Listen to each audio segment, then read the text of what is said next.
What is STEM? It's the acronym for Science, Technology, Engineering, and Mathematics, the disciplines that are vital for a thriving economy and a safe and healthy society. In kindergarten through 12th grade in the United States, most STEM teaching and learning focuses on science or mathematics. Comparatively little attention has been paid to the T, the products and systems that meet human needs, and E, the creative process used to design these things. And, for the most part, the four subjects have been taught in isolation. But new reform efforts, like the Next Generation Science Standards, are placing more emphasis on the connections between and among the STEM disciplines.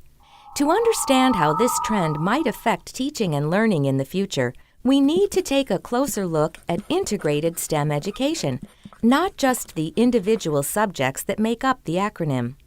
After all, in the real world, science relies on technology, mathematics, and engineering. And engineering depends on findings from science, the application of mathematics, and the use of technological tools.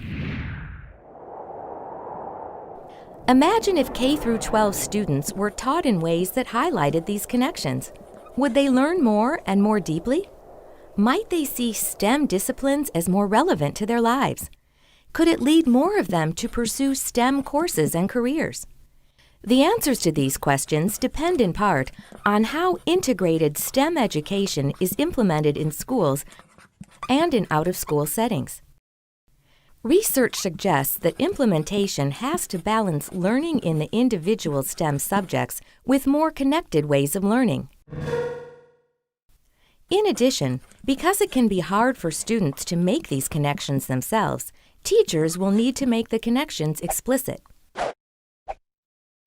Inside the classroom, some teachers may use instructional approaches like problem-based learning or engineering design, which are special kinds of problem solving, to introduce integrated STEM education to their students.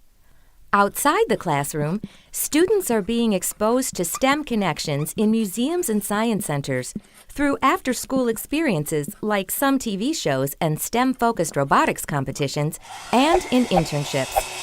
However, we need more research to better understand the potential benefits and limitations of integrated STEM education for students, teachers, and schools. What, for example, are the implications of integrated STEM education for how schools are organized? How can teachers be better prepared to teach in integrated ways? And how can we test kids to determine what they are really learning and able to apply as a result of integrated STEM experiences? The list of questions is long, but getting answers is important for students, teachers, and the nation. For more information about integrated STEM education, check out the STEM Integration in K through 12 Education report.